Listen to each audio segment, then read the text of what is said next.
Congress party has nefarious designs. Congress party का जो षड्यंत्र है, किस प्रकार से भारत तेरे टुकड़े होंगे इंशा अल्लाह, यही कांग्रेस पार्टी का मुख्य लाइन है। यह कोई आज से नहीं है, यह जॉर्ज सोरोस के साथ बैठ करके राहुल गांधी जी का प्लान है कि जनता के माध्यम से हम जीत नहीं सकते हैं, इसलिए देश को तोड़ने का काम करते हैं। നമസ്കാരം. ലഡാക്കിൽ നടന്ന പ്രക്ഷോഭത്തിൽ 4 പേർ കൊല്ലപ്പെടുകയും നിരവധി പേർക്ക് പരിക്കേൽക്കുകയും ചെയ്ത സംഭവം ആശങ്ക സൃഷ്ടിച്ചെങ്കിലും ഇന്ന് അവിടെ സ്ഥിതിഗതികൾ നിയന്ത്രണ വിധേയമാണ്.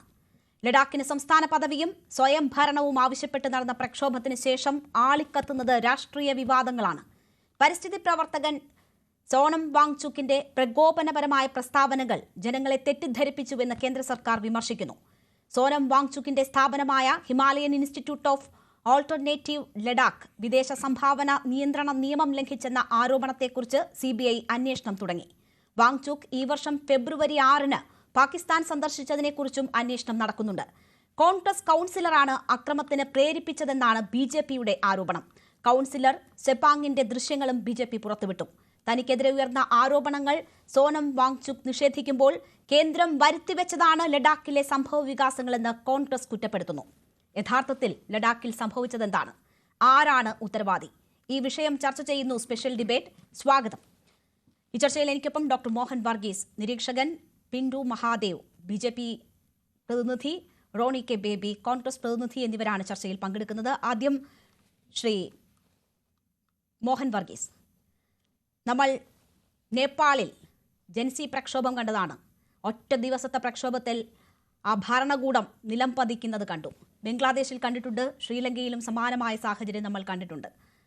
അതിൻ്റെ ഒരു ചെറു പതിപ്പാണ് ഇന്നലെ ലഡാക്കിൽ കണ്ടതെന്ന് താങ്കൾ കരുതുന്നുണ്ടോ? യുവാക്കളുടെ സ്വാഭാവിക പ്രതികരണമാണോ ഇന്നലെ അവിടെ സംഭവിച്ചത്? അടിസ്ഥാനപരമായി ഈ പ്രക്ഷോഭത്തിൻ്റെ പിന്നിൽ ഒരു ജെൻസി ടച്ച് ഉണ്ട് എന്ന് വിശ്വസിക്കുന്ന ഒരുപാട് പേരുണ്ട്. യഥാർത്ഥത്തിൽ നേപ്പാളിൽ നടന്നത് ഭരണകൂടത്തിനെതിരെയുള്ള ഒരു വലിയ ഒരു മുന്നേറ്റമാണ്. അത് പ്രത്യേകിച്ചൊരു ചെറിയ തീപ്പൊരിയിൽ നിന്നും പെട്ടെന്ന് തന്നെ 24 മണിക്കൂറിനുള്ളിൽ തന്നെ നേപ്പാളിൻ്റെ ആഭ്യന്തരമന്ത്രി രാജിവെക്കുന്നു. 48 മണിക്കൂറിനുള്ളിൽ തന്നെ നേപ്പാളിൻ്റെ പ്രധാനമന്ത്രി രാജിവെച്ച് പോകുന്നു. വളരെ പെട്ടെന്ന് സംഭവിച്ചൊരു കാര്യമാണ്. അതിൻ്റെ ചുവട് പിടിച്ച് മറ്റ് ഇടങ്ങളിലും ഇപ്പോൾ ബംഗ്ലാദേശിൽ നടന്ന പ്രക്ഷോഭം, നേപ്പാളിൽ നടന്ന പ്രക്ഷോഭം, ഇത് രണ്ടും തമ്മിൽ സമാനതകളില്ല. ഇത് തമ്മിൽ ഒരുപോലെയാണെന്ന് തോന്നാമെങ്കിലും വ്യത്യസ്തതയുണ്ട്. അപ്പോൾ അതിൻ്റെ ചുവട് പിടിച്ച് അടുത്തതിനെയും ഇന്ത്യയിൽ ആയിരിക്കും എന്ന ഒരു നിരീക്ഷണം പലരുടെ ഭാഗത്തുനിന്നും ഉണ്ടായി.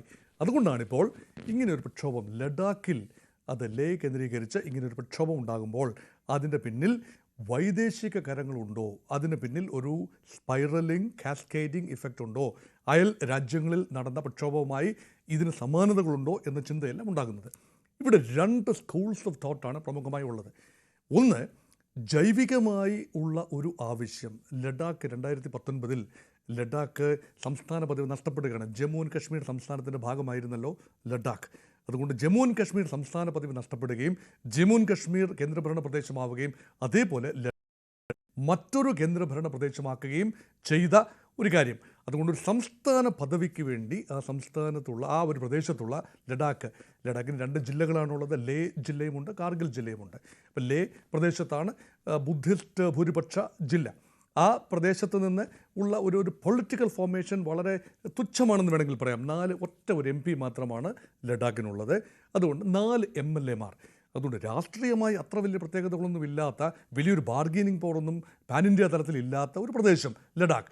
അത് ജമ്മു ആൻഡ് കശ്മീർ, അവിഭക്ത ജമ്മു ആൻഡ് കശ്മീരിൻ്റെ പ്രദേശത്തിൻ്റെ ഏതാണ്ട് 60% ഭൂമിയും, പക്ഷേ വളരെ ചെറിയ ജനസംഖ്യയുമുള്ള ലഡാക്കിൽ നിന്ന് ഒരു വൻ പ്രക്ഷോഭമൊന്നും ഉണ്ടാകാനുള്ള സാധ്യത ആരും കണ്ടില്ല.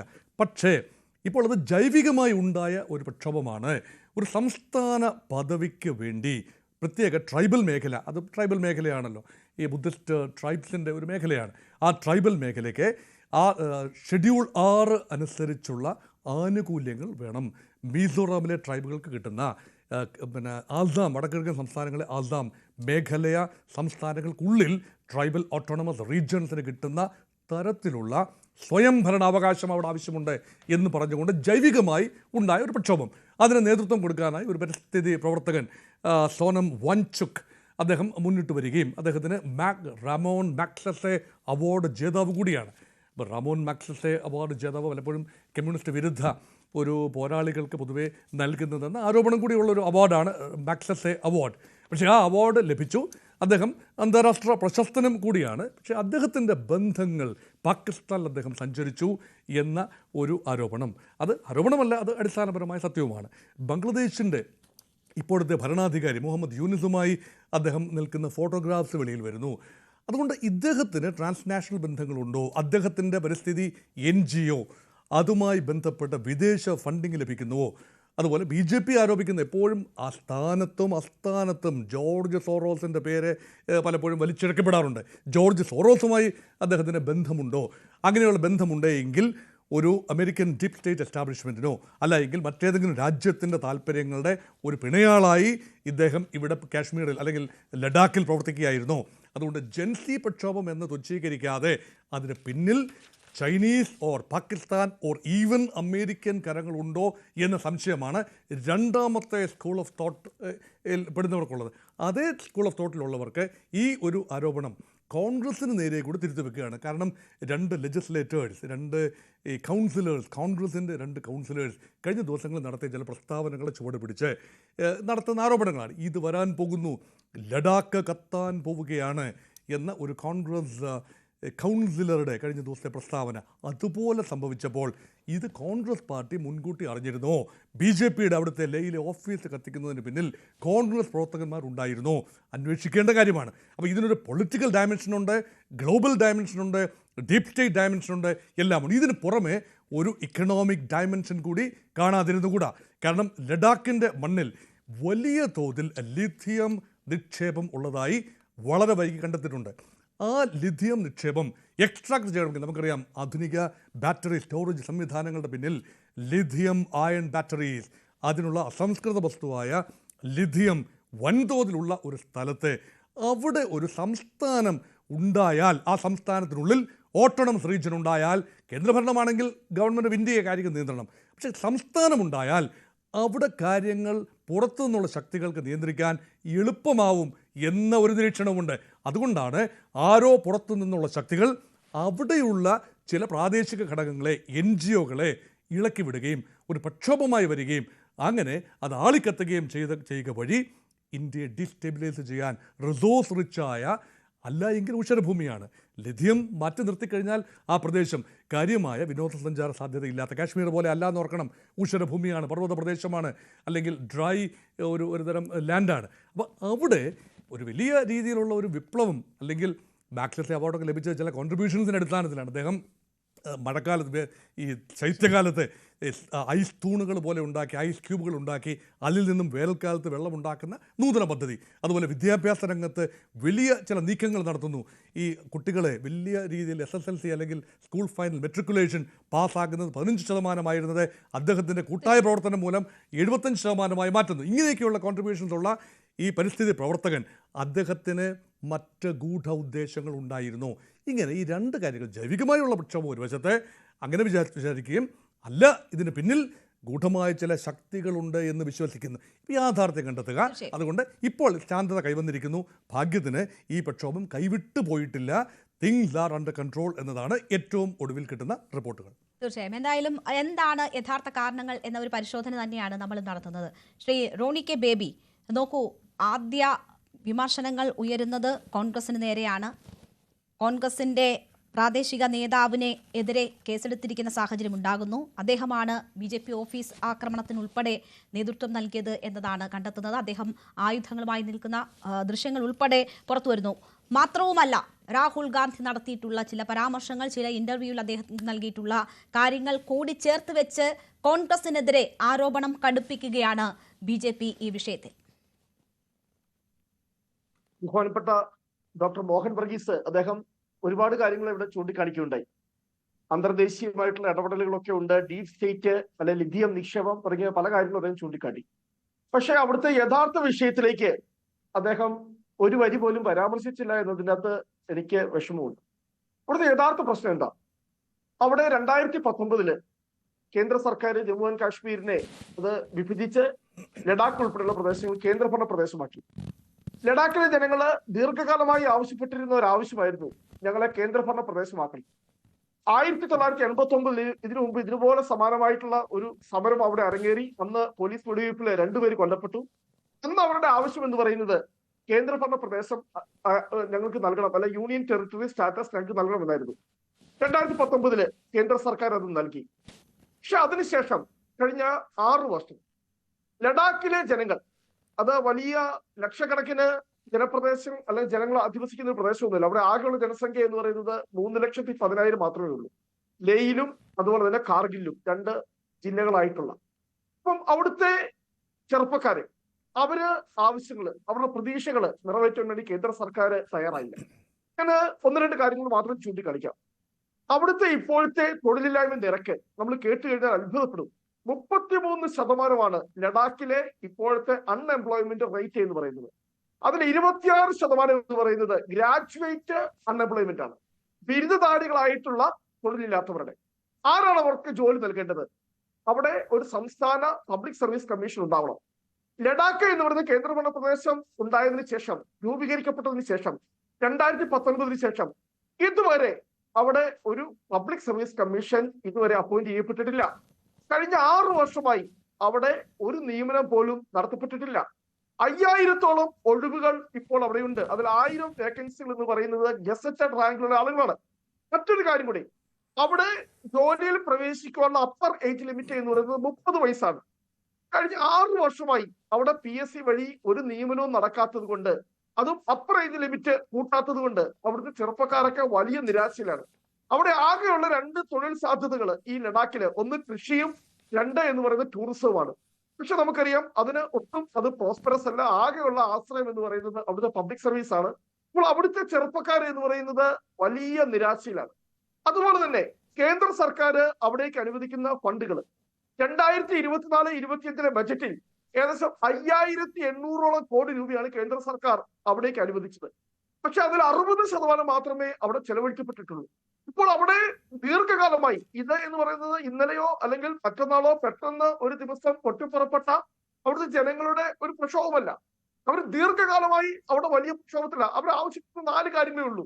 ഒന്ന് എന്ന് പറയുന്നത് അവർക്ക് യൂണിയൻ സ്റ്റേറ്റ് കൊണ്ട് അല്ലെങ്കിൽ സംസ്ഥാന പദവി നൽകണം. 2, ഭരണഘടനയുടെ 6ാം പട്ടികയിലുള്ള സ്റ്റാറ്റസ് നൽകണം. കാരണം ഇന്ത്യയിലെ പല വടക്കിഴക്കൻ സംസ്ഥാനങ്ങളിലും അങ്ങനെ ഒരു സ്റ്റാറ്റസ് ഉണ്ട്.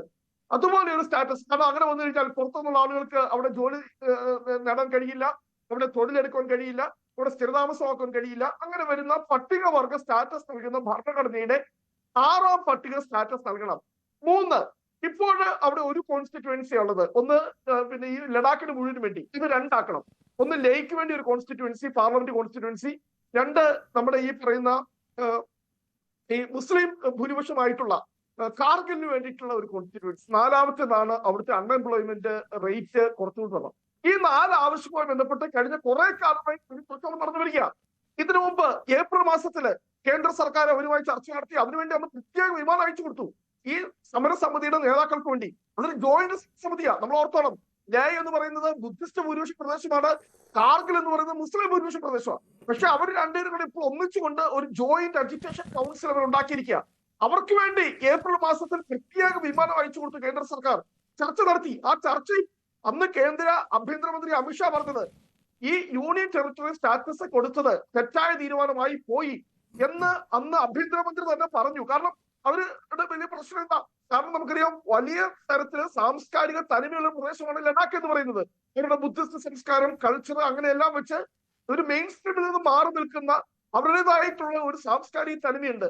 അപ്പോൾ അങ്ങനെ വരുമ്പോൾ കേന്ദ്ര സർക്കാരിന്റെ നേരിട്ടുള്ള കീഴിൽ വരുമ്പോൾ അവർക്ക് അവരുടേതായിട്ട് പരിമിതികളുണ്ട്. അപ്പോൾ ബഹുമാനപ്പെട്ട കേന്ദ്ര ആഭ്യന്തരമന്ത്രി തന്നെ പറഞ്ഞിട്ടുണ്ട്. അവർ പറയുന്നത് നിങ്ങൾക്ക് യൂണിയൻ ടെറിട്ടറി സ്റ്റാറ്റസ് തന്നത് തെറ്റായി പോയി, നിങ്ങൾക്ക് അടിയന്തരമായി തന്നെ സ്റ്റേറ്റ്മെന്റ് നൽകേണ്ടതാണ്. പക്ഷേ അതിനുശേഷം കേന്ദ്ര സർക്കാരുമായുള്ള ചർച്ചകൾ മുന്നോട്ട് പോയില്ല. ഇവര് 35 ദിവസമായി ഇവിടെ സമരമാണ്. ഇവിടെ പറഞ്ഞതുപോലെ സ്ഥാനം വാങ്ങിച്ചു. അദ്ദേഹം 15 ദിവസമായി ഇവിടെ നിരാകരിക്കുന്നു. അവിടെ ജനങ്ങൾ വളരെ അസ്വസ്ഥതയിലാണ്. കാരണം കേന്ദ്ര സർക്കാർ ചർച്ചയ്ക്ക് തയ്യാറായി വരുന്നില്ല. യാതൊരു തരത്തിലുള്ള ഈ ചർച്ചകൾ ചെയ്യുവാനായിട്ട് അവിടെ തയ്യാറാകുന്നില്ല. ഇവരുടെ ആവശ്യങ്ങൾ പരിഹരിക്കാൻ വേണ്ടി തയ്യാറാകുന്നില്ല. അപ്പോൾ അങ്ങനെ വന്ന ഒരു ജൈവികമായിട്ടുള്ള ഒരു ഒരു ഡെവലപ്മെന്റ് മാത്രമാണ് ഇപ്പോൾ അവിടെ ഉണ്ടായിരിക്കുന്ന ഈ പ്രക്ഷോഭം എന്ന് പറയുന്നത്.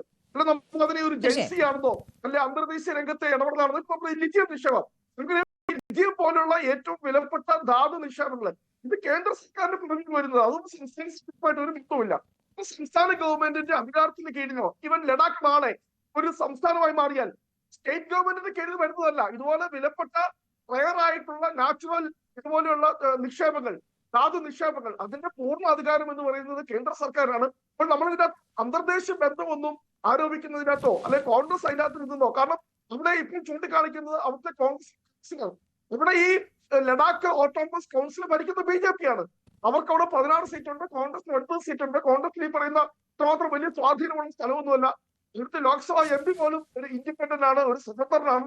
അപ്പോൾ എന്തുകൊണ്ടാണ് കോൺഗ്രസിന്റെ അവിടുത്തെ കൗൺസിൽ വളരെ ആക്റ്റീവായിട്ട് വന്നത്? കാരണം അദ്ദേഹത്തിന്റെ പ്രദേശത്ത് നിന്നും അദ്ദേഹത്തിന്റെ ഗ്രാമത്തിൽ നിന്നുള്ള 2 പേരെയാണ് അവരവിടെ നിരാകാരം അന്വേഷിച്ചുകൊണ്ടിരുന്നത്. അവരെ അറസ്റ്റ് ചെയ്ത് അവരെ ആശുപത്രിയിലാക്കി. അപ്പോൾ അതിൽ അദ്ദേഹം രൂക്ഷമായി പ്രതികരിച്ചു. അദ്ദേഹത്തിന്റെ ഗ്രാമവാസികളായ 2 പേരെ അറസ്റ്റ് ചെയ്ത്. അപ്പോൾ അല്ലാതെ അത് ഒരു കൗൺസിലറായിട്ട് അത് പങ്കെടുത്തു. ആയിരക്കണക്കിന് ആളുകൾ പങ്കെടുത്തു, ആയിരക്കണക്കിന് ചെറുപ്പക്കാരെ പങ്കെടുത്തു. അപ്പോൾ ഒരു കോൺഗ്രസ്സുകാരുടെ പങ്കെടുത്തുകൊണ്ട് കോൺഗ്രസിന്റെ മൂവ്മെന്റ് ആണെന്നോ കോൺഗ്രസ് വെച്ച സമരമാണെന്നോ കോൺഗ്രസ് നേതൃത്വം ചെയ്ത സമരമാണെന്നോ ഒക്കെ ആരോപിക്കുന്നവരും രാത്രി പറയുന്ന മറ്റുള്ള കാര്യങ്ങൾ പറഞ്ഞോട്ടെ. ബഹുമാനപ്പെട്ട കേന്ദ്ര ആഭ്യന്തര മന്ത്രാലയം ഇന്നലെ ഇതുമായി ബന്ധപ്പെട്ട സ്റ്റേറ്റ്മെന്റ് ഇവർ പറഞ്ഞിരിക്കുന്നത് ഈ പറയുന്ന സ്ഥാനം വാങ്ങിച്ചിട്ട് അദ്ദേഹത്തിന്റെ പ്രസംഗത്തിന് ശേഷം പ്രകോപിതരായ ചെറുപ്പക്കാര് ഇവർ തെരുവിലേക്ക് ഇറങ്ങി നടത്തിയ ഒരു പ്രക്ഷോഭമാണ് എന്ന് വളരെ കൃത്യമായിട്ട് ഇന്നലെ കേന്ദ്ര ആഭ്യന്തര മന്ത്രാലയത്തിന് പ്രസ് റിലീസ് വന്നിട്ടുണ്ട്. അപ്പോൾ ബാക്കിയൊക്കെ നമ്മൾ ഇതിനെ രാഷ്ട്രീയമായി ചർച്ച ചെയ്തതിന് പകരം യഥാർത്ഥ വിഷയങ്ങളിലേക്ക് ഫോക്കസ് ചെയ്യണം എന്നാണ് എനിക്ക് ഇതിനകത്ത് പറയാനുള്ളത്. ശരി, ഞാൻ താങ്കളിലേക്ക് തിരിച്ചെത്താം. പ്രിന്റു മഹാദേവ് കൂടി നമുക്കൊപ്പം ചേരുകയാണ്. ശ്രീ പ്രിന്റു മഹാദേവ്, 2019 കശ്മീരിന്റെ പ്രത്യേക പദവി റദ്ദാക്കുന്നത്. അതിനുശേഷം 6 വർഷങ്ങൾ പിന്നിടുമ്പോൾ സ്വാഭാവികമായും അവിടെ ജനങ്ങൾക്ക് ചില ബുദ്ധിമുട്ടുകൾ ഉണ്ട് എന്നത് വ്യക്തമാണ്. കേന്ദ്ര സർക്കാരുമായി അവർ അക്കാര്യങ്ങൾ ചർച്ച ചെയ്ത് വരികയാണ്. പ്രശ്നപരിഹാരം ഉണ്ടാകുന്നില്ല. കഴിഞ്ഞ തെരഞ്ഞെടുപ്പുകളിൽ എന്താണ് അവിടുത്തെ വികാരം എന്നത് BJPക്ക് ബോധ്യപ്പെടുന്ന തരത്തിൽ ജനവികാരം ഉണ്ടായതാണ്. അത് വോട്ടായി പ്രതിഫലിച്ചതാണ്. നിങ്ങൾക്ക് നേരത്തെ ഈ വിഭജിക്കൽ അല്ലെങ്കിൽ കേന്ദ്രഭരണ പദവിയാക്കി മാറ്റിയ നടപടിക്ക് യോജിച്ച് നിന്ന ജനങ്ങൾ മാറി ചിന്തിക്കുന്നതിൻ്റെ സൂചനകൾ ആ തെരഞ്ഞെടുപ്പ് ഫലങ്ങൾ തന്നെ നൽകിയതാണ്. അപ്പോൾ ആ അസ്വസ്ഥത അവിടെ ഉള്ളതാണ്. സ്വാഭാവികമായും ചർച്ചകൾ വൈകുകയും തീരുമാനം വൈകുകയും ചെയ്യുമ്പോഴുണ്ടാകുന്ന സ്വാഭാവിക പ്രതികരണമല്ലേ യഥാർത്ഥത്തിൽ അവിടെ ഉണ്ടായിട്ടുള്ളത്? അതിനെ ആ രീതിയിൽ അഡ്രസ് ചെയ്യുകയല്ലേ ഇനിയെങ്കിലും വേണ്ടത്? അല്ല, അതിനൊരു സ്വാഭാവിക പ്രതികരണമെന്നോ ഒരു ജൈവികമായിട്ടുള്ള ഒരു സമരം എന്നൊക്കെ വ്യാഖ്യാനിക്കുന്നത് കൃത്യമായിട്ട് ഈ കാര്യങ്ങളൊക്കെ നിരീക്ഷിക്കുന്ന ആളുകൾക്ക് ഒരിക്കലും സാധ്യമല്ല. സത്യത്തില് ഈ വാങ്ചാഹനിന് മുന്നിലേക്ക് അദ്ദേഹത്തിനെ മുൻനിർത്തിക്കൊണ്ട് ഇന്ത്യയിൽ ഒരു ജൻസി തുടങ്ങാനുള്ള കോൺഗ്രസിന്റെയും അല്ലെങ്കിൽ ഇവിടത്തെ ഈ നരേന്ദ്രമോദി സർക്കാരിന്റെ ഭരണത്തിനോടും ഭരണകൂടങ്ങളോടും എതിർപ്പുള്ള മതഭീകരവാദികളും ഇവിടത്തെ അർബൻ നക്സലുകളും എല്ലാവരും കൂടി ഒരു തുടക്കമിട്ടതാണ് ലഡാക്കിൽ. പക്ഷേ ആ ലഡാക്കിലെ തുടക്കം തന്നെ ഒരു ജൻസി കലാപം ഇന്ത്യ മഹാരാജ്യത്ത് ഉണ്ടായിക്കഴിഞ്ഞാൽ അത് എങ്ങനെയാണ് ഈ രാജ്യം അതിനെ നേരിടുക എന്നുള്ളത് കൃത്യമായിട്ട് ലഡാക്കിൽ മോഡൽ ഈ ഇന്ത്യ രാജ്യത്തെ ജനങ്ങൾക്ക് മനസ്സിലായി. ഇവിടെ നേരത്തെ മോഹൻ സാദ് പറഞ്ഞതുപോലെ ഇവിടെ അവിടുത്തെ സ്വാഭാവികമായിട്ട് ഭരണപരമായിട്ടുള്ള അവരുടെ പ്രശ്നങ്ങളുണ്ട്. സ്വാഭാവികമായി സംസ്ഥാന പദവി അടക്കം ഗോത്ര മേഖലയിലെ പ്രശ്നങ്ങൾക്ക് അടക്കം പരിഹാരമുള്ള പ്രശ്നങ്ങളുണ്ട്. ആ പ്രശ്നങ്ങൾക്ക് പരിഹാരം എന്ന രീതിയിൽ കേന്ദ്ര സർക്കാർ ആദ്യഘട്ടത്തിൽ ഇവരുമായിട്ട് ചർച്ച നടത്തിയിരുന്നു. 2ാം ഘട്ട ഔദ്യോഗിക ചർച്ച നടക്കുന്നത് നാളെ സെപ്റ്റംബർ 26 നിശ്ചയിച്ചിരുന്നു. ഒക്ടോബർ 6 ഔദ്യോഗികമായി ചർച്ച നിശ്ചയിച്ചിരുന്നു. അങ്ങനെ ഔദ്യോഗികമായിട്ട് ഒരു ആസൂത്രിതമായിട്ട് ആ ജനങ്ങളുടെ ഇടപെടുന്നതിൽ ക്ഷമിക്കുക. നോക്കൂ, താങ്കൾ തന്നെ സമ്മതിക്കുന്നു അവിടെ അടിസ്ഥാനപരമായി അടിസ്ഥാനപരമായി ചില പ്രശ്നങ്ങൾ അങ്ങനെയല്ല ഞാനൊന്നും പറഞ്ഞതിന് ശേഷം ഇങ്ങനെ പറയുന്നതിനേക്കാൾ മുമ്പ് ഇടപെടല്ലേ. 6-ാം തീയതിക്ക് ശേഷമാണ് ഇത്തരത്തിലുള്ള ഒരു കലാപമോ ഒരു ശ്രമമോ ഒക്കെ ഉണ്ടെങ്കിലൊക്കെ ഈ സർക്കാർ സംവിധാനങ്ങൾ, കേന്ദ്ര ഭരണകൂടമൊക്കെ ഇവരുടെ ആവശ്യങ്ങളൊക്കെ നിരാകരിച്ചതിന്റെ അടിസ്ഥാനത്തിലാണ് നടന്നതെന്ന് മനസ്സിലാക്കുക. ഇവരിപ്പോൾ സമരനായകനെ മുൻനിർത്തിക്കൊണ്ട് സമരം നടത്തുന്നുണ്ട്. അതിന് സപ്പോർട്ടേഴ്സ് ആയിട്ട് ഇപ്പൊ കോൺഗ്രസിന്റെ ആളുകളും ഇപ്പൊ മോഹൻ സാറെ കുറേ ആളുകൾ അദ്ദേഹത്തിനെ എതിർക്കാതെയും അനുകൂലിച്ചുകൊണ്ട് പറയും. നമ്മൾ മനസ്സിലാക്കേണ്ടത് പ്രധാനപ്പെട്ടത് പാകിസ്ഥാന്റെ കയ്യിലെ രാജ്യദ്രോഹ പ്രവർത്തനത്തിന്റെ പിന്നണികളാണ് ഈ മൻഹാൽ. കഴിഞ്ഞ 6 മാസങ്ങൾക്ക് മുമ്പ് ഫെബ്രുവരി 6-ാം തീയതി അദ്ദേഹം പാകിസ്ഥാനിൽ വെച്ചിട്ട് ബ്രീത്ത് പാകിസ്ഥാൻ എന്ന പ്രോഗ്രാമിൽ പങ്കെടുത്തുകൊണ്ട് ഈ രാജ്യത്തിനെതിരെ സംസാരിച്ച ആളാണ് ഈ വ്യക്തി. അദ്ദേഹം ബംഗ്ലാദേശിന്റെ പ്രധാനമന്ത്രിയുമായിട്ടും അവിടുത്തെ ഈ ഭരണകൂട തട്ടിപ്പറച്ച വ്യക്തിയുമായിട്ട് അദ്ദേഹത്തിന്റെ ബന്ധം കൃത്യമായിട്ട് ജനങ്ങൾക്ക് ബോധ്യമായിട്ടാണ്. കഴിഞ്ഞ സെപ്റ്റംബർ 10-ാം തീയതി അദ്ദേഹം നടത്തിയിട്ടുള്ള ഒരു വലിയ സമ്മേളനത്തെ അദ്ദേഹം നടത്തിയിട്ടുള്ള ഒരു പ്രസ്താവനയിൽ ഒരു പ്രസംഗമുണ്ട്. അതിൽ അദ്ദേഹം പറയുന്നത് Nepal model, Sri Lanka model, Bangladesh model ഒരു മൂവ്മെന്റ് ആണ് നമ്മൾ ആഗ്രഹിക്കുന്നത് എന്ന് പറയുന്ന സമയത്ത് സ്വാഭാവികമായിട്ട് എന്താണ് നമ്മൾ ഉദ്ദേശിക്കുന്നത്? ജനങ്ങളെ തെരുവിലിറക്കിക്കൊണ്ട് ഭരണകൂടത്തെ തകർക്കാനുള്ള ശ്രമമാണ് അദ്ദേഹം നടത്തിയത്. അത്തരത്തിലുള്ള ശ്രമങ്ങളൊന്നും ഇന്ത്യ മഹാദേവ് ഞാൻ ഒന്ന് ഇടപെടുകയാണ്. നോക്കൂ, അവിടെ അടിസ്ഥാനപരമായി പ്രശ്നങ്ങൾ ഉണ്ട് എന്നത് താങ്കൾ തന്നെ അംഗീകരിക്കുന്നുണ്ട്. അത് അഡ്രസ് ചെയ്യാനുള്ള ചർച്ചകൾ നടന്നു വരികയാണ് എന്നത് അംഗീകരിക്കുന്നുണ്ടല്ലോ. ജൻസി ആരെങ്കിലും ഈ രാജ്യത്ത് അങ്ങനെ ഒരു മൂവ്മെന്റ് നടത്തുകയാണെങ്കിൽ, അങ്ങനെ ഒരു നീക്കം നടത്തുകയാണെങ്കിൽ എന്തുകൊണ്ട് ലഡാക്ക് എന്നൊരു ചോദ്യമുണ്ട്. അവിടെ അതിനുള്ള സാധ്യതകൾ കണ്ടിട്ടാണല്ലോ അവിടെ അപ്പോൾ അങ്ങനത്തെ പ്രശ്നങ്ങൾ ഉണ്ട് എന്നത് നിങ്ങൾ അംഗീകരിക്കുന്നു. ചർച്ചകൾ നടന്നു വരികയാണ് എന്നത് അംഗീകരിക്കുന്നു. 15 ദിവസമായി നിരാഹാര സമരമാണ്. അതിൽ പ്രായമായവർ ക്ഷീണിതരാവുകയും ബുദ്ധിമുട്ട് അവർ നേരിടുകയും ചെയ്ത സാഹചര്യത്തിലാണ് ഈ യുവാക്കൾക്ക് തെരുവിലേക്ക് ഇറങ്ങുന്ന സാഹചര്യം ഉണ്ടായത് എന്നൊക്കെ പറയുന്നത്. അപ്പോൾ അടിയന്തര വിഷയമായി കണ്ട് അവരുടെ പ്രശ്നങ്ങൾ എന്താണ് എന്ന് വെച്ചാൽ അത് അഡ്രസ് ചെയ്യുകയല്ലേ വേണ്ടത്. അതിന്റെ ഒരു ചർച്ച അടുത്ത മാസം 6-ലേക്ക് നീക്കിവെക്കേണ്ടുന്ന സാഹചര്യം എന്താണ്? അടിയന്തര പ്രശ്നങ്ങളെ ആ രീതിയിൽ പ്രാധാന്യത്തോടു കൂടി കണ്ട് അതിൽ ഇടപെടൽ നടത്താതെ അതിന് അവസരം ഉണ്ടാക്കി കൊടുക്കുന്ന തരത്തിൽ ഒക്ടോബർ 6-ലേക്ക് ചർച്ചകൾ മാറ്റിവെക്കേണ്ടുന്ന സാഹചര്യം എന്തായിരുന്നു? അനൗദ്യോഗികമായിട്ടുള്ള ചർച്ചകൾ നടക്കുന്നുണ്ട്. ഔദ്യോഗികമായ ചർച്ചകൾ ഒക്ടോബർ 6-ാം തീയതിയാണ്. ഈ സമരം 25 ദിവസം സമരം ചെയ്യുന്ന ആളുകൾക്ക് എന്താ ഒരാഴ്ച കൂടി കാത്തുനിന്ന് കഴിഞ്ഞാൽ അപ്പോഴാണ് ഞങ്ങൾ പറയുന്നത് ഇന്ത്യയിൽ എപ്പോഴാണ് സമരം കിടക്കുന്നവർക്കാണല്ലോ ആ ബുദ്ധിമുട്ടുണ്ടാവുക. അവർ നാളുകളായി പ്രശ്നത്തിലാണല്ലോ. തൊഴിലില്ലായ്മ രൂക്ഷമാണ്, മറ്റ് പല വിധത്തിലുള്ള പ്രശ്നങ്ങളുണ്ട്, ഒരു ഭരണ സംവിധാനം ഇല്ലാത്തതിന്റെ ബുദ്ധിമുട്ടുകൾ അവർ അനുഭവിക്കുന്നുണ്ട്.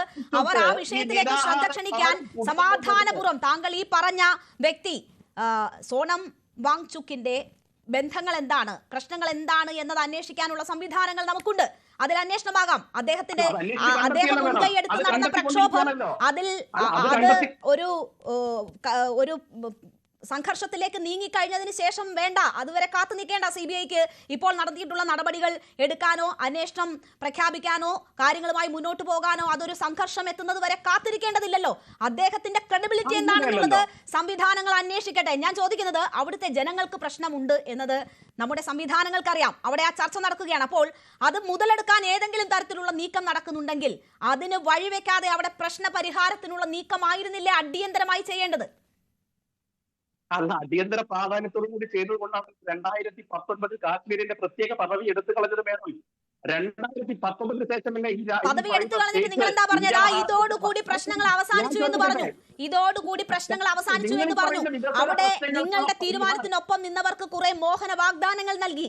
ആ വാഗ്ദാനങ്ങൾ നിറവേറുന്നില്ല എന്ന് കണ്ടപ്പോഴാണ് നിങ്ങൾക്ക് തന്നുകൊണ്ടിരുന്ന പിന്തുണ അവർ പിൻവലിച്ചത്.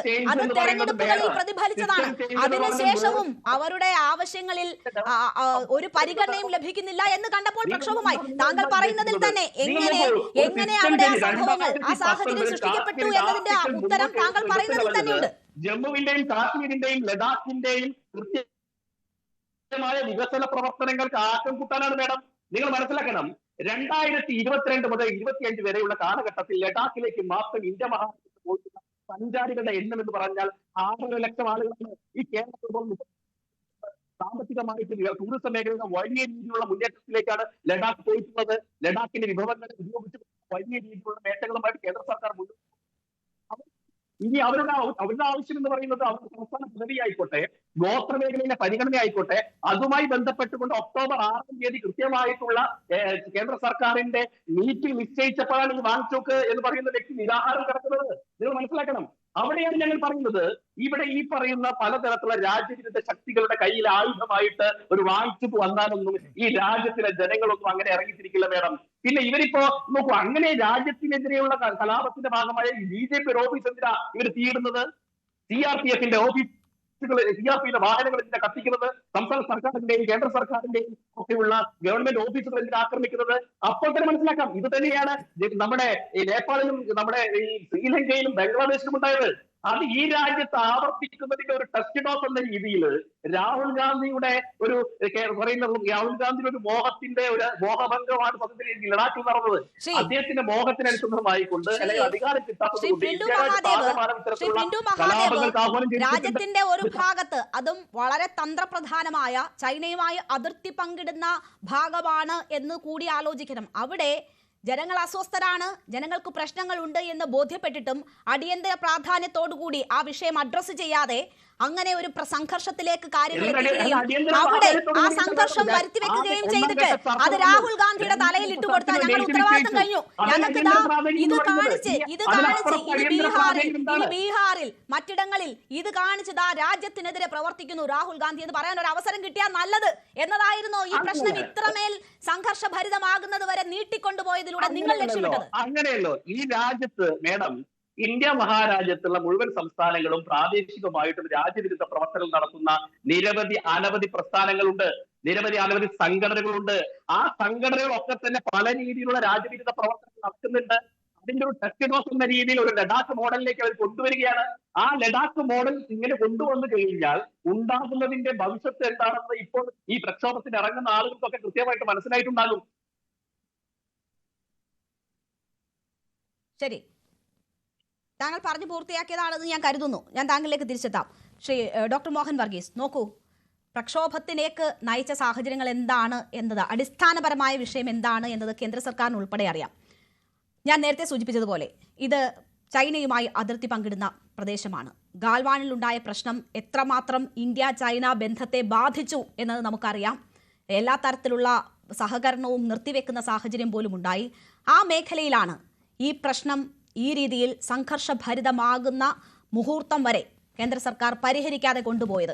അതിന് ഇനിയിപ്പോൾ സോണം വാങ്ചുങ് പാകിസ്ഥാൻ ചാരനായാലോ ചൈനയുടെ ചാരനായാലോ അവിടുത്തെ അടിസ്ഥാന പ്രശ്നങ്ങൾ പരിഹരിച്ച് ജനങ്ങൾ ഇങ്ങനെയുള്ള താല്പര്യങ്ങളുമായി നിൽക്കുന്ന മനുഷ്യരുടെ കയ്യിൽ അകപ്പെട്ടു പോകാതെ അവരെ സംരക്ഷിക്കേണ്ടുന്ന ഉത്തരവാദിത്തത്തിൽ നിന്ന് കേന്ദ്ര സർക്കാരിന് ഒഴിഞ്ഞു മാറാൻ കഴിയുമോ? ഒരിക്കലും കേന്ദ്ര സർക്കാരിന് ആ ഭാരിച്ച ഉത്തരവാദിത്വമാണ്, അതിൽ നിന്ന് ഒഴിഞ്ഞു മാറാനാവില്ല. കാരണം ഏറ്റവും തന്ത്രപ്രധാനമായ മേഖലയാണ് കാശ്മീരിൻ്റെ കിഴക്കൻ പ്രദേശം, അല്ലെങ്കിൽ ജമ്മു ആൻഡ് കാശ്മീർ, അവിഭക്ത ജമ്മു ആൻഡ് കാശ്മീരിൻ്റെ കിഴക്കൻ മേഖലയായ ലഡാക്ക് പ്രദേശവും അതിൻ്റെ വടക്കൻ മേഖലയായ കാർഗിൽ പ്രദേശവും. ഈ രണ്ടും, കാർഗിലും ലേയും ചേർന്ന ലഡാക്ക്, ഇത് രണ്ടും ചെറിയ പ്രദേശങ്ങളാണ്, അല്ലെങ്കിൽ ചെറിയ ജനസംഖ്യയുള്ള പ്രദേശങ്ങളാണെങ്കിലും നോക്കൂ, ഏറ്റവും വലിയ ഫ്ലാഷ് പോയിന്റ്സ് ആയിരുന്നു പാകിസ്ഥാനുമായുള്ള കാർഗിൽ യുദ്ധം. എല്ലാവരുടെയും മനസ്സിലുണ്ടാകും 1999 വാജ്പേയി പ്രധാനമന്ത്രിയായിരുന്ന സമയത്ത്. അതുപോലെ ഗൽവാൻ സംഘർഷം നടന്നത് ഈസ്റ്റേൺ ലഡാക്കിലാണ്. അത് ഗൽവാൻ പ്രദേശം ചൈനയുമായി അതിർത്തി പങ്കിടുന്ന പ്രദേശമാണ്. ഇതേ പ്രദേശവുമായി ബന്ധപ്പെട്ട ഏരിയയിലാണ് 100 കണക്കിന് ചതുരശ്ര കിലോമീറ്റർ ഭൂമി ചൈന കവർന്നെടുത്തതായി രാഹുൽ ഗാന്ധി ആരോപിക്കുന്നത്. അത് വലിയൊരു വിഷയമാണ്. അതുപോലെ കിഴക്കൻ ടിബറ്റൻ മേഖല, അതിനോട് ചേർന്ന് കിടക്കുന്ന സിക്കിം, അരുണാചൽ പ്രദേശ് സംസ്ഥാനങ്ങളും ഫ്ലാഷ് പോയിന്റ്സ് തന്നെയാണ്. അതുകൊണ്ട് ഇതിനൊരു ട്രാൻസ്നാഷണൽ സ്വഭാവമുണ്ട്, ജിയോ പൊളിറ്റിക്കൽ സ്വഭാവമുണ്ട്. അതുകൊണ്ട് ലാഘവത്തിൽ കൈകാര്യം ചെയ്യേണ്ട വിഷയമല്ല. അതുകൊണ്ടാണ് തദ്ദേശീയരായ ജനവിഭാഗങ്ങളെ, പ്രത്യേകിച്ച് ബുദ്ധിസ്റ്റ് വിശ്വാസികളായ ലേ താഴ്വരയിലെ ലേ പ്രദേശത്തെ ആളുകളെ കോൺഫിഡൻസിലെടുക്കാൻ ജാഗ്രതാപൂർവമായ പ്രവർത്തനം ഗവൺമെൻറ് ഓഫ് ഇന്ത്യ, കേന്ദ്ര സർക്കാർ കാഴ്ചവെക്കേണ്ടതുണ്ട്. അവിടെ എന്തെങ്കിലും അസ്വാരസ്യമുണ്ടെങ്കിൽ, ജനങ്ങൾക്ക് എന്തെങ്കിലും ഒരു പരിഭവമുണ്ടെങ്കിൽ, പ്രതിഷേധമുണ്ടെങ്കിൽ അത് മുളയിലേ നുള്ളുക എന്നതാണ് യഥാർത്ഥത്തിൽ വേണ്ട നയം. ഇവിടെ നോക്കൂ, 2019 ഈ ജമ്മു ആൻഡ് കാശ്മീരിനുള്ള പ്രത്യേക സംസ്ഥാന പദവി അത് ക്യാൻസൽ ചെയ്യുന്നു, അപ്ഗ്രേഡ് ചെയ്യുന്നു. അതിനുശേഷം കാർഗിൽ മേഖലയിലെയും ലേ മേഖലയിലെയും ജനങ്ങൾ, പ്രത്യേകിച്ച് ലഡാക്കിലെ ജനങ്ങൾ പ്രതീക്ഷയോടുകൂടി തന്നെയാണ് കേന്ദ്രഭരണ പദവി ആദ്യം വെൽക്കം ചെയ്തത്. അവരെ സംബന്ധിച്ചിടത്തോളം കൂടുതൽ കേന്ദ്ര ഫണ്ടുകൾ എത്തുന്നു, അവിടെ സുരക്ഷാ സംവിധാനം വർദ്ധിക്കുന്നു. കാശ്മീർ ജനത അത് കണ്ടതുപോലെയല്ല കാർഗിലെയും ലേയിലെയും ജനത അത് കണ്ടത് എന്നത് പ്രത്യേകമായി ഓർക്കണം. ആ സമയത്ത് അവർക്ക് സംസ്ഥാന പദവി വേണ്ട എന്നായിരുന്നു മഹാഭൂരിപക്ഷത്തിൻ്റെയും അഭിപ്രായം. അതുകൊണ്ടാണ് പിന്നീട് നടന്ന ജില്ലാ കൗൺസിൽ തെരഞ്ഞെടുപ്പുകളിലൊക്കെ BJPക്ക് മെച്ചപ്പെട്ട പ്രകടനം കാഴ്ചവെക്കാൻ കഴിഞ്ഞതും അതുകൊണ്ടാണ്. ഇപ്പോൾ നിലവിലുള്ള MP ഒരു പാർട്ടിയിലും പെടുന്ന ആളല്ല, ഒരു സ്വതന്ത്ര ആളാണ്. എങ്കിൽ പോലും BJPക്ക് ചെറിയ വേരോട്ടം ഉണ്ടായത് അതുകൊണ്ടാണ്. അല്ല, മുസ്ലിം ഭൂരിപക്ഷ പ്രദേശത്ത് അങ്ങനെയല്ല എന്നുകൂടി ഓർക്കണം. കാശ്മീർ താഴ്വരയിൽ, ശ്രീനഗർ വാലിയിൽ അങ്ങനെയല്ല. ജമ്മുവിൽ വ്യത്യസ്തമാണ് സാഹചര്യം. അപ്പോൾ അവിടെ ആ സാഹചര്യം അനുകൂലമാക്കി എടുക്കാനുള്ള ഗവൺമെൻറ് ഓഫ് ഇന്ത്യയുടെ ശ്രമം പൂവണിഞ്ഞില്ല എന്ന് വേണം കരുതാൻ. അതുകൊണ്ടാണ് അസംതൃപ്തി എവിടെയെങ്കിലും ചെറിയ തോതിലെങ്കിലും ഇപ്പോൾ തൊഴിലില്ലായ്മ, ശ്രീ റോണി കെ ബേബി പറഞ്ഞ തൊഴിലില്ലായ്മ അത് ശരിയാണ്. കാരണം വലിയ രീതിയിൽ ഈ തൊഴിൽ ജനറേറ്റ് ചെയ്യുന്നതിനെക്കുറിച്ച് സംസാരിക്കുന്നത് ഒരു കാര്യം, യഥാർത്ഥത്തിൽ തൊഴിൽ ജനറേറ്റ് ചെയ്യുന്നത് മറ്റൊരു കാര്യം. അവിടെ ലോക്കൽ അസംതൃപ്തി ഗവൺമെൻറ് ഓഫ് ഇന്ത്യക്ക് അഫോർഡ് ചെയ്യാനാവില്ല. അരുണാചൽ പ്രദേശിലാകട്ടെ, സിക്കിമിലാകട്ടെ, ഈ പറയുന്ന മേഖലയിലാകട്ടെ, ലഡാക്കിലാകട്ടെ, തൊഴിലില്ലായ്മയും ജനകീയ വിഷയങ്ങളും അഡ്രസ്സ് ചെയ്തില്ല എങ്കിൽ മറ്റ് ശക്തികൾ കയറി കളിക്കും അവിടെ. ഇവിടുത്തെ ചോദ്യം, ഇനി ആരാണ് മറ്റ് ശക്തികൾ? നോക്കൂ, ഒരു സാമ്പിൾ, ഇതൊരു ആർഗ്യുമെൻറ്റേറ്റീവായി കാണേണ്ട ഒരു കാര്യമാണ്. കാരണം ഇതൊരു ഹൈപ്പോത്തറ്റിക്കലി മാത്രമേ ഇപ്പോൾ കാണാനൊക്കൂ. കൃത്യമായി പറയാനാവില്ല ബാഹ്യശക്തികളുടെ ഇടപെടൽ അവിടെ ഉണ്ടായി എന്ന്, ലേ മേഖലയിൽ ഉണ്ടായി എന്ന് കൃത്യമായി പറയാനൊക്കില്ല. പക്ഷേ ഇപ്പോൾ കാർഗിലും ലേയും ഒന്നിച്ചു നിൽക്കുന്നു. പ്രക്ഷോഭത്തിൽ അവർ ഏതാണ്ട് ഒരുമിച്ചാണ്. കാരണം അടിസ്ഥാനപരമായ DNA വ്യത്യാസമാണ്. കാർഗിൽ മേഖലയിൽ മഹാഭൂരിപക്ഷം മുസ്ലിങ്ങളാണ്, ലേ മേഖലയിൽ മഹാഭൂരിപക്ഷം ബുദ്ധമതക്കാരാണ്. അടിസ്ഥാനപരമായ വ്യത്യാസമുണ്ട്, ഒരേ ഒരു പ്രദേശമാണെങ്കിൽ പോലും. അവിടെ അവർ ഒന്നിച്ചു നിൽക്കുന്നു. അങ്ങനെയെങ്കിൽ ആ വിഷയത്തിൻ്റെ ഗൗരവം കണ്ടേ പറ്റൂ. പക്ഷേ ഇവിടെ ബാഹ്യശക്തികൾ, ആരോപണം ആണ്, ബാഹ്യശക്തികൾ ഇടപെടുന്നുണ്ട് എങ്കിൽ അതിനൊരു അവസരം ഉണ്ടാക്കി കൊടുത്തതിൽ ഒരുപക്ഷെ ഗവൺമെൻറ് ഓഫ് ഇന്ത്യക്ക് ചെറിയ പങ്കെങ്കിലും ഉണ്ട്. കാരണം ഇത് ഒരു കാരണവശാലും ഇത് പ്രക്ഷോഭമായി വളരേണ്ട കാര്യമല്ല. ഇത് നോക്കൂ, പ്രക്ഷോഭത്തിൻ്റെ ഗതിവിഗതികൾ നോക്കൂ. ഇത് നിരാഹാര സമരം കിടക്കുകയാണ്. 8-9 പേര് നേതാക്കന്മാരാണ്. അവർ നിരാഹാരം കിടക്കുന്നു. എത്ര ദിവസം വരെ നിരാഹാര, ജീവൻ വെടിയാതെ എത്ര ദിവസം വരെ നിരാഹാരം കിടക്കാം? അപ്പോൾ അന്തിമമായ സൊല്യൂഷന് വേണ്ടി നേരത്തെ വിമാനം അയച്ചു കൊടുത്ത് പ്രക്ഷോഭകാരികളെ അല്ലെങ്കിൽ പരാതിക്കാരെ ഡൽഹിയിലേക്ക് വരുത്താൻ കാട്ടിയ ആർജവം ഈ റൗണ്ടിൽ കാട്ടുന്നില്ല. അതിനർത്ഥം എന്താ?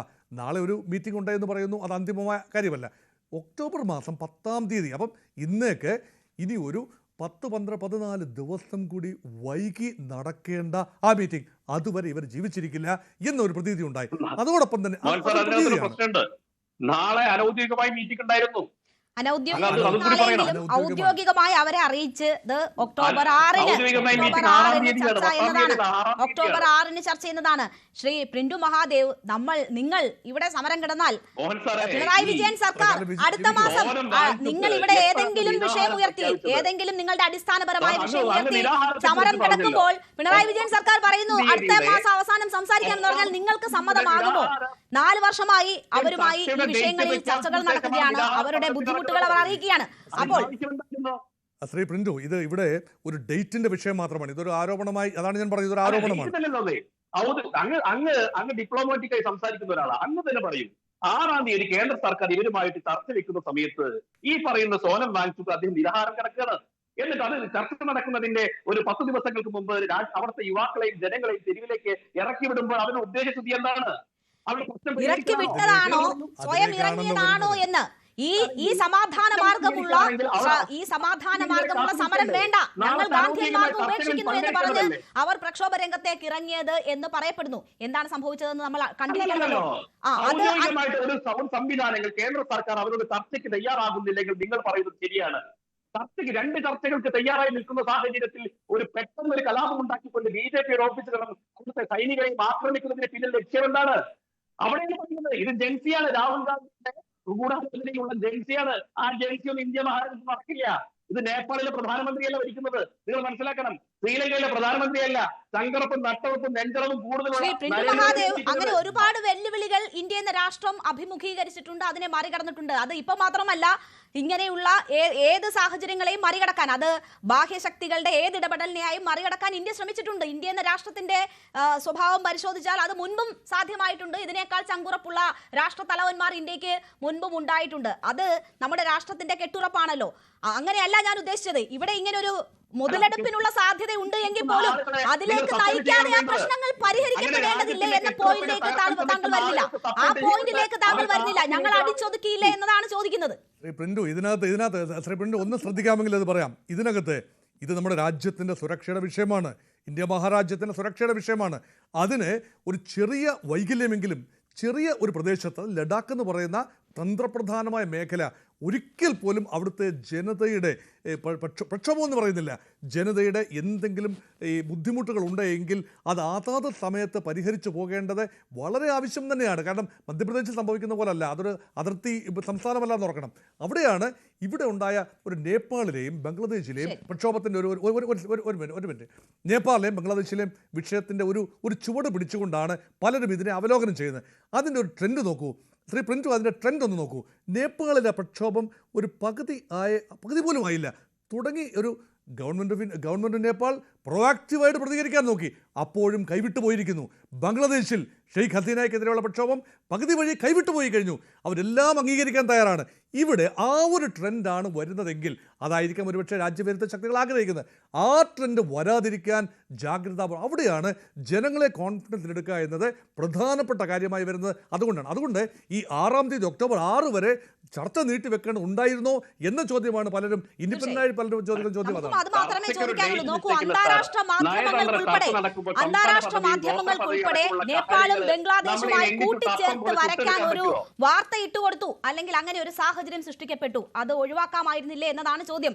ഞാൻ അതിഥികളിലേക്ക് തിരിച്ചെത്താം ഒരു ഇടവേളയിലേക്ക്. വീണ്ടും ചർച്ചയിലേക്ക്. ശ്രീ റോണി കെ ബേബി, നോക്കൂ, ഈ സാഹചര്യത്തിൽ രാഹുൽ ഗാന്ധിയുടെ ചില പ്രസ്താവനകൾ ആയുധമാക്കുകയാണ്. സമൂഹ മാധ്യമങ്ങളിലൊക്കെ അതുമായി ബന്ധപ്പെട്ട് വലിയ ചർച്ചകൾ നടക്കുകയാണ്. വോട്ട് ചോരിയുമായി ബന്ധപ്പെട്ട് രാഹുൽ പറഞ്ഞ കാര്യങ്ങളാണ് ഈ രീതിയിൽ ചർച്ച ചെയ്യപ്പെടുന്നത്.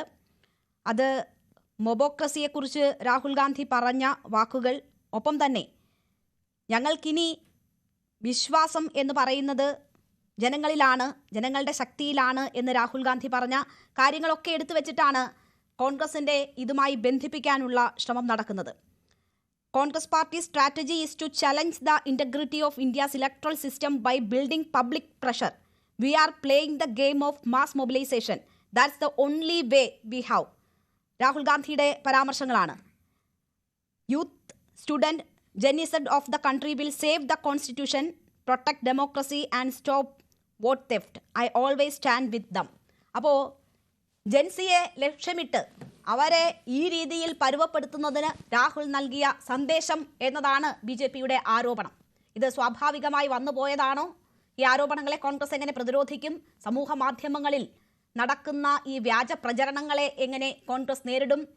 ബീഹാർ തെരഞ്ഞെടുപ്പിലൊക്കെ ഇനി ഏറ്റവും കൂടുതൽ പറയാൻ പോകുന്നതും ചൂണ്ടിക്കാണിക്കാൻ പോകുന്നതും ഒക്കെ ഒരുപക്ഷെ ഇതായേക്കാം.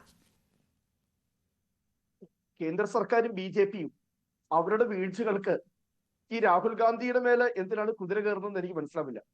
രാഹുൽ ഗാന്ധി എവിടെയെങ്കിലും ജനങ്ങളോട് തെരുവിലിറങ്ങി ഒരു കലാപത്തിന് ആഹ്വാനം ചെയ്തിട്ടുണ്ടോ?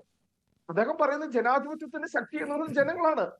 ഇതുപോലെ വോട്ട് അട്ടിമറിയും വോട്ട് കവർച്ചയും വോട്ട് മോഷണവും ഒക്കെ നടക്കുമ്പോൾ തെരഞ്ഞെടുപ്പിലൂടെ ജനങ്ങൾ അവർക്ക് മറുപടി കൊടുക്കുമെന്ന് പറയുന്നത് ഒരു ജനാധിപത്യ രാജ്യത്ത് ഒരു പ്രതിപക്ഷ നേതാവിന് അതിനുള്ള അവകാശമില്ലേ? ഈ മണിപ്പൂര് 2 വർഷം കത്തിയല്ലോ. അന്ന് ഈ BJP ഇവിടെ പ്രചരിപ്പിച്ച എന്താ? ഇതിന് മുഴുവൻ ഉത്തരവാദി കോൺഗ്രസ് ആണ്, രാഹുൽ ഗാന്ധിയാണ്, വിദേശ ശക്തികളാണ്, പാശ്ചാത്യ ശക്തികളാണ് രാജ്യത്ത് അന്തഛിദ്രം ഉണ്ടാക്കാൻ വേണ്ടി, രാജ്യത്തിന്റെ ഐക്യം അഖണ്ഡതയും തകർക്കാൻ വേണ്ടിയിട്ടെന്നൊക്കെ പറഞ്ഞ് മുഖ്യമന്ത്രിയായിരുന്ന ബിരേൻ സിംഗ് പറഞ്ഞു ഇവിടെ കുക്കി പ്രദേശങ്ങളെല്ലാം കൂട്ടി ഒരു ഗ്രേറ്റർ ക്രിസ്ത്യൻ രാജ്യം ഉണ്ടാക്കാൻ വേണ്ടിയിട്ടുള്ള അമേരിക്കൻ ഗൂഢാലോചനയാണ്. എന്നിട്ട് ആ പറഞ്ഞ ബിരേൻ സിംഗ് ഒക്കെ ഇപ്പൊ എവിടെ പോയി? അദ്ദേഹത്തെ കസേരയിൽ കാണാൻ പോലും ഇല്ല. അവിടെ BJPയെ സപ്പോർട്ട് ചെയ്തിരുന്ന മെയ്തൈ വിഭാഗങ്ങള് അവര് ഭൂരിപക്ഷമുള്ള കോൺസ്റ്റിറ്റ്യുവൻസിയിലും കുക്കി പ്രദേശങ്ങള് ഭൂരിപക്ഷമുള്ള കോൺസ്റ്റിറ്റ്യുവൻസിയിലും 2024 ജയിച്ചത് കോൺഗ്രസ്. ഇവിടെ രാഹുൽ ഗാന്ധി ഭാരത് ജോഡോ യാത്രയുമായി മണിപ്പൂരിൽ ചെന്നപ്പോൾ ആ 2 വിഭാഗങ്ങളും അവർ മത്സരിക്കുകയായിരുന്നു രാഹുൽ ഗാന്ധിയെ സ്വാഗതം ചെയ്യാൻ വേണ്ടിയിട്ട്. 2 വർഷം മിണ്ടാതിരുന്ന ഇന്ത്യയുടെ പ്രധാനമന്ത്രി നരേന്ദ്രമോദി ഈ അടുത്ത് മണിപ്പൂരിൽ ചെന്നപ്പോൾ എന്താ സംഭവിച്ചതെന്ന് നമ്മളെല്ലാവരും കണ്ടതാണ്. ഇദ്ദേഹത്തിന് അവിടെ നേരിടേണ്ടി വന്ന ജനങ്ങളുടെ പ്രതിഷേധം, അതൊക്കെ വളരെ കൃത്യമായി തന്നെ ഈ രാജ്യം കണ്ടത്. അപ്പോൾ ഈ BJPയുടെ നുണപ്രചരണങ്ങളൊക്കെ എനിക്കിവിടെ പറയാനുള്ളത്, BJP യാഥാർത്ഥ്യങ്ങളെ തിരിച്ചറിയണം. 2019 ഈ ലഡാക്ക് കോൺസ്റ്റിറ്റ്യുവൻസിൽ ജയിച്ചത് ആരാ? BJP ആണ്. ഇവിടെ പറഞ്ഞ പോലെ അവർ 2 മതന്യൂനപക്ഷങ്ങൾക്ക് വലിയ ഭൂരിപക്ഷമുള്ള ഒരു 90% മുകളിൽ മതന്യൂനപക്ഷങ്ങളാണ്.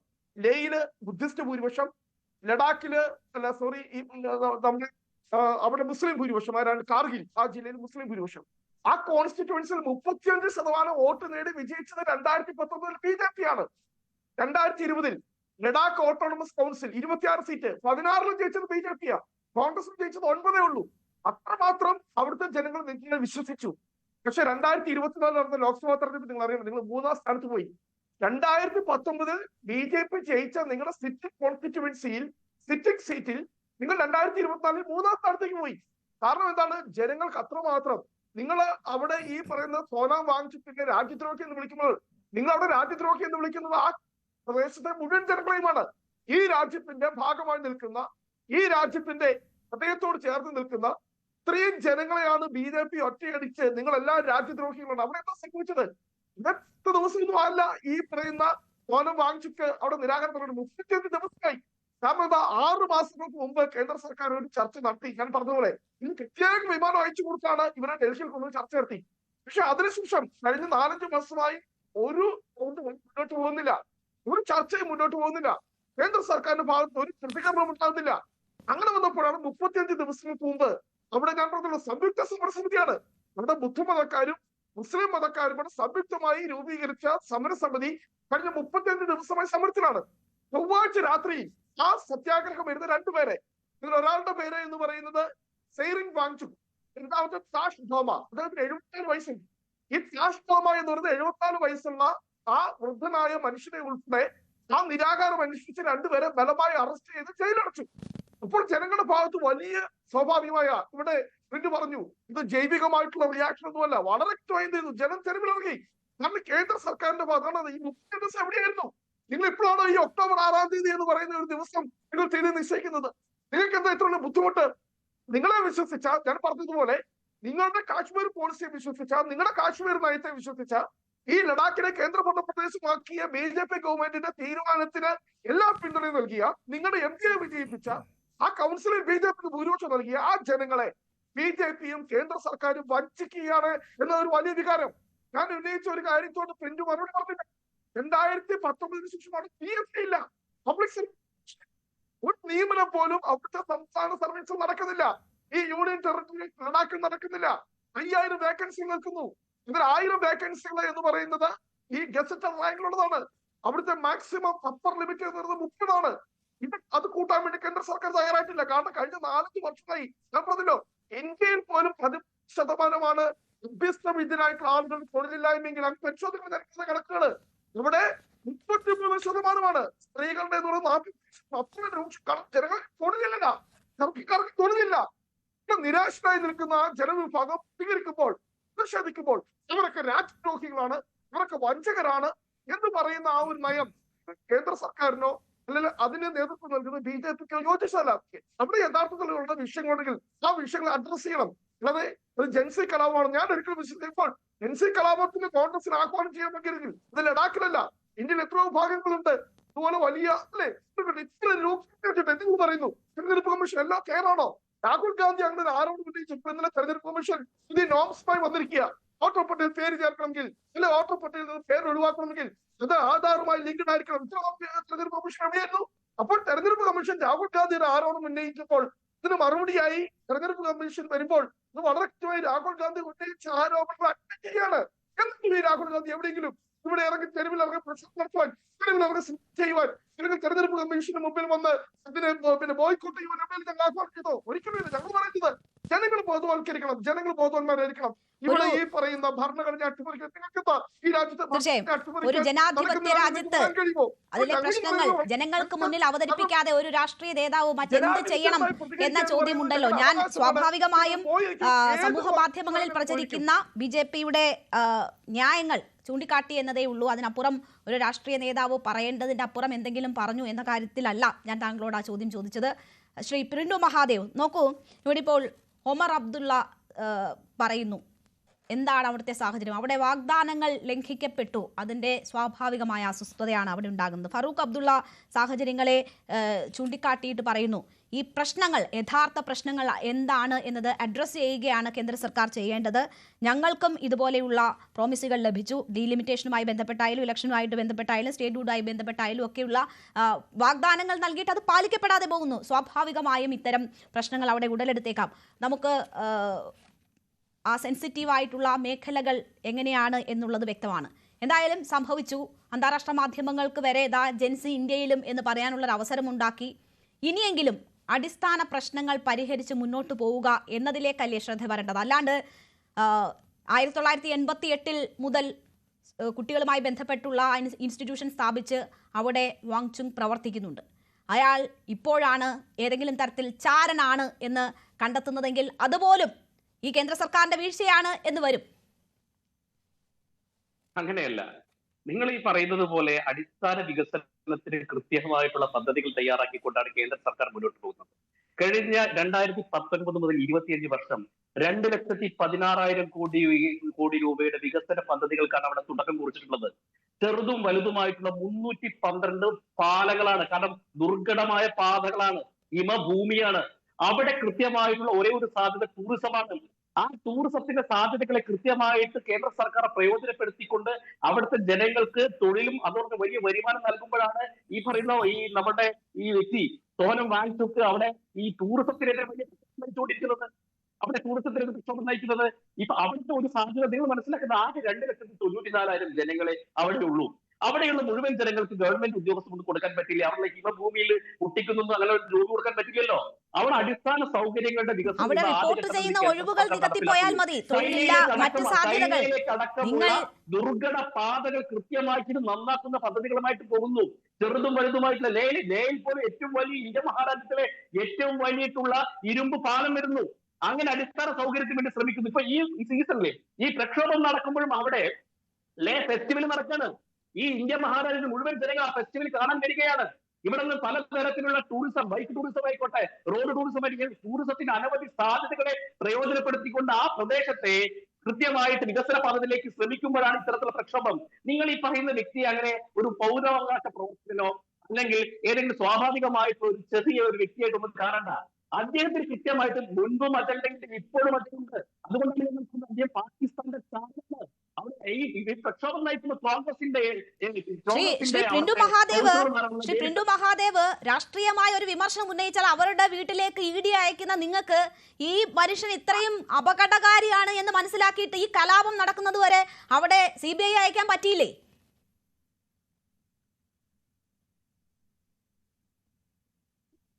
അദ്ദേഹം കൃത്യമായിട്ട് പാകിസ്ഥാനിലെ ബ്രീത്ത് പാകിസ്ഥാൻ പ്രോഗ്രാമിൽ പോയത് മുതൽ തന്നെ കേന്ദ്ര സർക്കാരിന്റെ റഡാറിലായിരുന്ന വ്യക്തി. അവിടെ നിന്ന് അറിയാമല്ലോ, അദ്ദേഹം അവിടെ പോയിട്ട് ഇവിടുത്തെ ബംഗ്ലാദേശിന്റെ പ്രധാനമന്ത്രിയെ കണ്ടുകൊണ്ട് ഇങ്ങോട്ട് വരുന്ന സമയത്ത് അദ്ദേഹത്തിന്റെ മനസ്സിലിരിപ്പ് എന്താണെന്ന് പല ആളുകളും ഇവിടെ കപട പരിസ്ഥിതിവാദികളും വലിയ എഡ്യൂക്കേഷൻ പ്രവർത്തകരുമായിട്ടാണ് അവരുടെ രംഗപ്രവേശനം ഉണ്ടാവുക. അവരുടെ യഥാർത്ഥ സ്വത്വബോധം പുറത്തെടുക്കുന്ന കേന്ദ്ര സർക്കാർ അവരെ അടിച്ചമർത്തും. അങ്ങനെ ഒരു വ്യക്തി അവിടെ നിരാഹാരം അനുഷ്ഠിക്കുമ്പോൾ ആ സാഹചര്യം ഒരു കലാപത്തിലേക്ക് നീങ്ങുമെന്ന് കാണാനോ അതിൽ ഇടപെടാനോ 4 മനുഷ്യരുടെ ജീവൻ നഷ്ടപ്പെടുന്ന സാഹചര്യം ഒഴിവാക്കാനോ കഴിയില്ല എങ്കിൽ അത് ആ സംവിധാനത്തിന്റെ വീഴ്ചയാണ്. അത് ആ സംവിധാനത്തിന്റെ വീഴ്ചയാണ് എന്ന് താങ്കൾ സ്വയം സമ്മതിക്കുകയാണ്. ശ്രീ പ്രിന്റു, താങ്കൾ സ്വയം സമ്മതിക്കുകയാണ്. താങ്കൾ വാദിച്ച് അപകടത്തിലേക്ക് പോകുന്നു. ആ അത്രയും അപകടകാരിയായ വ്യക്തി ഒരു നിരാഹാര സമരം നടക്കുന്നു, അതിനെ വഴിതിരിച്ചു വിടാൻ ശ്രമം നടക്കുന്നു എന്ന് കണ്ടിട്ട് അത് ഒഴിവാക്കാൻ പറ്റിയില്ലെങ്കിൽ അത് ആ സംവിധാനത്തിന്റെ കഴിവുകേടാണ്. താങ്കൾ അതാണ് ഇവിടെ തെളിയിക്കുന്നത്. താങ്കളുടെ വാക്കുകളാണ് തെളിയിക്കുന്നത്. നേരത്തെ പറയുന്നത് കേട്ടല്ലോ, ബംഗ്ലാദേശിലെ ജനകീയ പ്രക്ഷോഭങ്ങളെ പോലെ അവിടെ ജനങ്ങൾ കൂടെ ഉണ്ടായിരുന്നില്ല.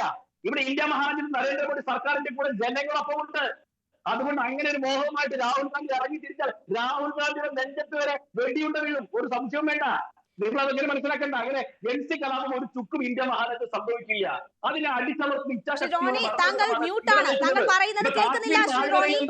റോണി, താങ്കൾ പറയുന്നത് കേൾക്കുന്നില്ല. താങ്കൾ അൺമ്യൂട്ട് ചെയ്തിട്ട് ശേഷം സംസാരിക്കൂ.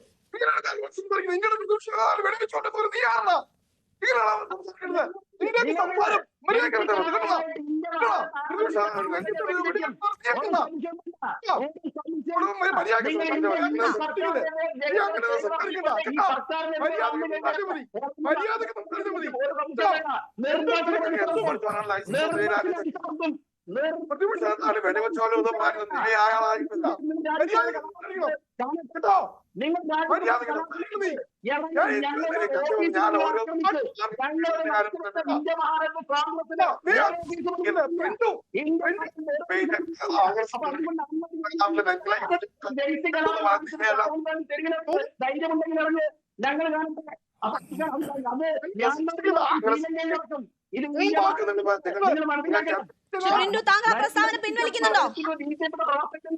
പ്രിന്റു താങ്കൾ ആ പ്രസ്താവന പിൻവലിക്കുന്നുണ്ടോ? നമ്മുടെ സമയം അവസാനിക്കുന്നത് കൊണ്ടാണ്. പ്രതിപക്ഷ നേതാവിനെതിരെ പറഞ്ഞ പ്രസ്താവന താങ്കൾ പിൻവലിക്കുന്നുണ്ടോ?